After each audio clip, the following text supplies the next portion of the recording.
ಸೋಮವಾರಪೇಟೆ ತಾಲೂಕಿನ ಕೊಡ್ಲಿಪೇಟೆ ಹೋಬಳಿಯ ನೀರುಗುಂದ ಗ್ರಾಮದಲ್ಲಿ ಮೀನು ಹಿಡಿಯಲು ತೆರಳಿದ್ದ ಇಬ್ಬರು ನಾಪತ್ತೆಯಾಗಿರುವ ಘಟನೆ ಆತಂಕಕ್ಕೆ ಕಾರಣವಾಗಿದೆ.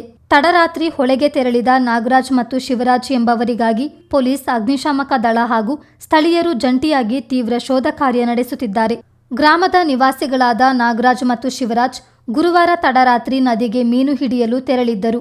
ಆದರೆ ಬೆಳಗ್ಗೆಯಾದರೂ ಅವರು ಮನೆಗೆ ಮರಳದ ಹಿನ್ನೆಲೆಯಲ್ಲಿ ಕುಟುಂಬಸ್ಥರು ಮತ್ತು ಗ್ರಾಮಸ್ಥರು ಹುಡುಕಾಟ ಆರಂಭಿಸಿದ್ರು.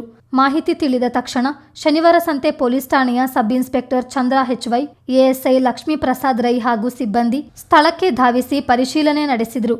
ಸ್ಥಳೀಯರ ಸಹಕಾರದೊಂದಿಗೆ ಪೊಲೀಸರು ಹೊಳೆ ತಟ ಹಾಗೂ ಸುತ್ತಮುತ್ತಲಿನ ಪ್ರದೇಶಗಳಲ್ಲಿ ಶೋಧ ನಡೆಸಿದ್ದರು. ಬಳಿಕ ಅಗ್ನಿಶಾಮಕ ದಳದ ಸಿಬ್ಬಂದಿ ಸ್ಥಳಕ್ಕೆ ಆಗಮಿಸಿ ನೀರಿನೊಳಗೆ ಹುಡುಕಾಟ ಆರಂಭಿಸಿದ್ರು. ಕೊಡ್ಲಿಪೇಟೆ ಕಂದಾಯ ಪರಿವೀಕ್ಷಕ ಮನು ಸ್ಥಳಕ್ಕೆ ಭೇಟಿ ನೀಡಿ ಮಾಹಿತಿ ಪಡೆದುಕೊಂಡರು. ಗ್ರಾಮದಲ್ಲಿ ಆತಂಕದ ವಾತಾವರಣ ನಿರ್ಮಾಣವಾಗಿದ್ದು, ನಾಪತ್ತೆಯಾದವರ ಸುಳಿವು ದೊರಕುವವರೆಗೂ ಪೊಲೀಸ್ ಇಲಾಖೆ, ಅಗ್ನಿಶಾಮಕ ದಳ ಮತ್ತು ಸ್ಥಳೀಯರು ಜಂಟಿಯಾಗಿ ಕಾರ್ಯಾಚರಣೆಯನ್ನು ಮುಂದುವರಿಸಲಿದ್ದಾರೆ. ನೀರಿನ ಮಟ್ಟ ಮತ್ತು ಹರಿವಿನ ಸವಾಲಿನ ನಡುವೆಯೂ ರಕ್ಷಣಾ ತಂಡಗಳು ಶೋಧ ಕಾರ್ಯವನ್ನು ನಿರಂತರವಾಗಿ ಮುಂದುವರಿಸುತ್ತಿದ್ದು, ನಾಗರಾಜ್ ಮತ್ತು ಶಿವರಾಜ್ ಸುರಕ್ಷಿತವಾಗಿ ಪತ್ತೆಯಾಗಲೆಂದು ಇಡೀ ಗ್ರಾಮ ಪ್ರಾರ್ಥಿಸುತ್ತಿದೆ. ಚಿತ್ತಾರ ನ್ಯೂಸ್, ಕೊಡ್ಲಿಪೇಟೆ.